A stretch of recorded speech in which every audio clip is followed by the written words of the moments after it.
caso حصل معك. بارك الله فيك. هذا يلا امشي. فيخرج بعض أولاده ويردد أحيانا كلمات وهو لا يفقه معناها لكنه سمعها من أبيه.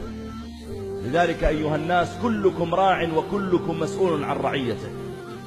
امسك لسانك خاصة في بيتك، لا يسمعن منك أولادك شيئا من العبارات النابية القذرة، حتى ما تقول يوم من الأيام عيب يا ولدي فيقول أنت تقولها دائما.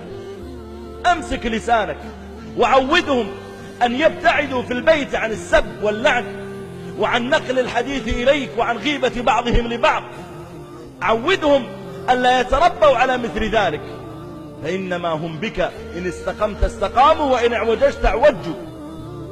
أنا أقول كلمة للأب والأم: ترى الكنز العظيم اللي بتتركونه من الحياة والله ليس الذهب وليس الفضة وليس القصر اللي عندكم أو الدور أو الرصيد اللي في البنك، هم الأبناء. هو كنزك هذا الذي تقدم. الابن الذي أمامك الآن والطفل والطفلة أبناؤكم هم الكنز وهم الثروة، هم الثروة الحقيقية.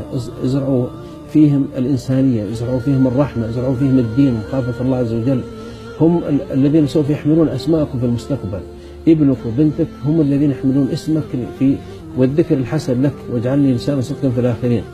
هم عنوانك الذي يقدم المجتمع. الابن المؤدب دليل على أن هناك أب مؤدب، وكذلك الفتاة المؤدبة المحترمة دليل على أن هناك أم مؤدبة محترمة، وبالعكس. فأقول لا تظنون أن التربية فقط أنك تطعمهم وتعطيهم رز ولحم فقط وفاكهة وترميه، لا. غرس الفضيلة، غرس الأدب، غرس الدين، غرس مراقبة الباري سبحانه وتعالى، هدايتهم إلى صراط الله المستقيم، هذا أعظم من مسألة الطعام والشراب، لأنه هو هذا الباقي الذي يتصل بك يعني حسنه في الدنيا والآخرة.